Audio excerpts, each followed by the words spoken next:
Владата повторно прави обид да ги контролира вработувањата во државниот сектор и особено кај најголемите државни трошаџи кои постојано се во минус и големи загуби. Тоа овој пат го прави преку предлог закон за измени и дополнување на законот за извршување на буџетот, каде клучна измена што се предлага е да се контролираат вработувањата во јавните и државните предпријатија, особено кај оние кои продуцираат минуси во своето работење. Во Законот за извршување на буџетот на Република Северна Македонија за 2023 година, член 20 ставот 4 се менува и гласи: за вработувањето од став 3 на овој член, владата донесува одлука за одобрување на вработувањата по претходно доставена информација од страна на правниот субјект. Се вели во новиот законски член кој треба да ја обезбеди контролата на вработувањата. Сериозноста се истакнува и со фактот дека се предлага овие законски измени да се донесат по скратена постапка.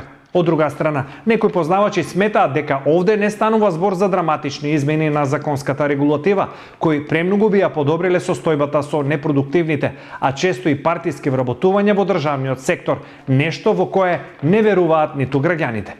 Не, тоа нема шанс. Не. Нема шанси.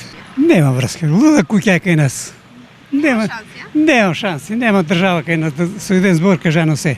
Се е пропаднато. Инаку, најголемите државни загубари според Министерството за финансии, каде ќе се контролираат вработувањата, се следните: Јавното предпријатие Железници инфраструктура, Јавното предпријатие Национални шуми, АД Водостопанство, Јавно предпријатие Стрежево, Пошта, МНАФ, Јавно предпријатие Злетовица и други.